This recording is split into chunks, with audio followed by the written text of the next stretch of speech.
Bhangarh Fort in Rajasthan had always been a place of mystery for me. Even as a child, the stories my grandmother told about it would send shivers down my spine. Built in the 16th century by King Madho Singh, the fort was a marvel of architecture in its time. It was once a thriving kingdom with palaces, temples, and markets buzzing with life. But the history of Bhangarh was tainted by darkness, a curse that left it in ruins and desolation. The stories about the fort's curse were famous all over India, and as I grew older, the urge to visit and experience the place for myself grew stronger. I had to know if the legends were true. The most popular legend was about Princess Ratnavati, a woman so beautiful that her name became synonymous with grace and beauty. She was admired by many, including a wicked black magician named Singhiya. Obsessed with her, he tried to bewitch her by casting a spell on a bottle of perfume intended for her. His plan was simple: one whiff and she would fall in love with him. But Ratnavati was no fool. She saw through his trick and, in a bold move, threw the bottle against a rock. The rock shattered, releasing the spell, which rebounded onto Singhiya. He died, but not before cursing the fort, dooming it and its inhabitants to ruin. Shortly after his death, Bhangarh faced a devastating war that wiped out most of the population. The kingdom crumbled, and the grand fort that once stood as a symbol of power became a desolate ruin, haunted by the curse of the black magician. Locals avoided the area, claiming that the spirits of the dead still roamed the fort, especially at night. These tales intrigued me more than they scared me. So when I got the chance to visit Bhangarh with my two best friends, Ajay and Vikram, I jumped at it. We were all adventurers at heart, always looking for a thrill. Spending a night at Bhangarh Fort, a place where no one dared to stay after dark, seemed like the ultimate adventure. We planned it meticulously, knowing that the Archaeological Survey of India had put up signs warning people not to enter the fort after sunset. But we were determined. We didn't believe in curses or ghosts. To us, this was just a scary story waiting to be debunked. The journey to Bhangarh itself was uneventful, but as we approached the fort, I began to feel a strange sense of unease. The road leading to the fort was lined with trees that seemed to lean inward, their branches twisting like skeletal fingers. It was late afternoon, and the fort stood silhouetted against the setting sun, its massive walls casting long shadows over the land. The air was still, unnaturally still, as if the fort was waiting for us. We reached the entrance just as the sun was beginning to dip below the horizon. The gate loomed over us, rusted and heavy, a silent reminder of the fort's former glory. As we crossed into the courtyard, the first thing that struck me was the silence. Not the usual kind of silence you experience in abandoned places, but a deeper, more unsettling stillness. There were no birds, no insects, nothing. It was as if the entire area was holding its breath, waiting for something to happen. We walked through the main courtyard, our footsteps echoing off the cracked stone walls. The fort was massive, much larger than I had imagined. There were broken staircases leading to nowhere, crumbling archways, and temples half buried in rubble.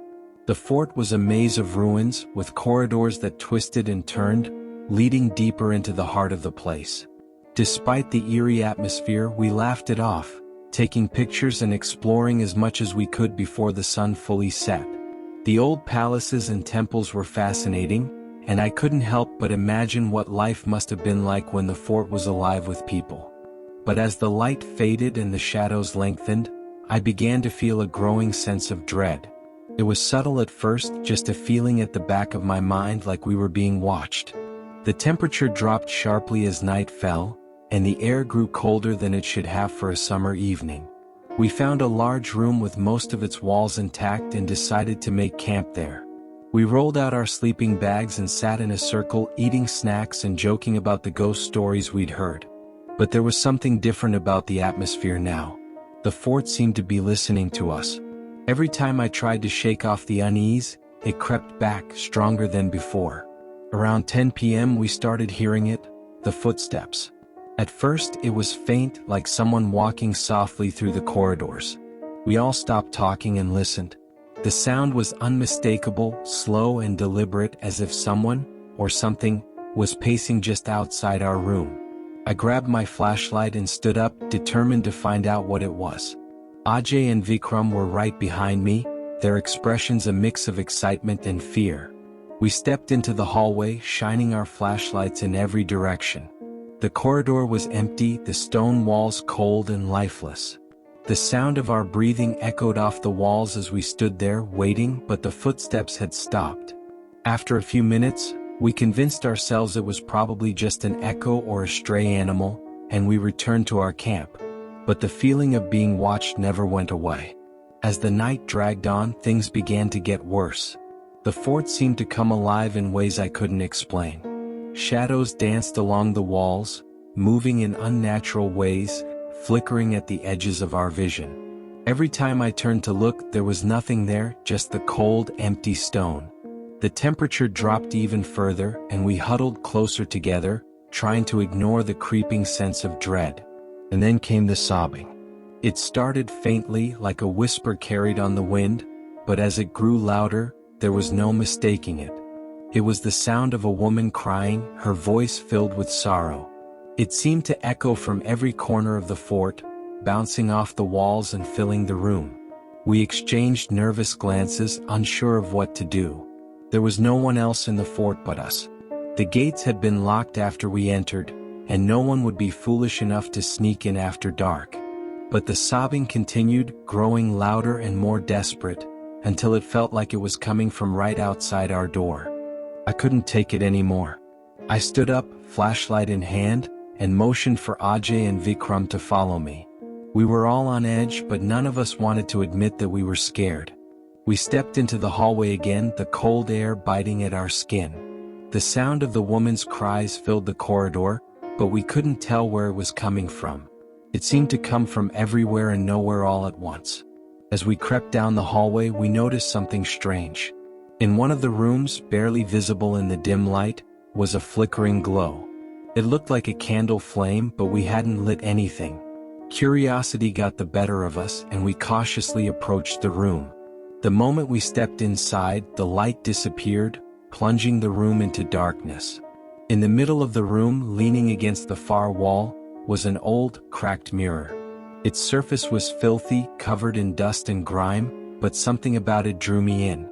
Without thinking, I walked up to the mirror and wiped away the dirt with my sleeve. What I saw made my blood run cold.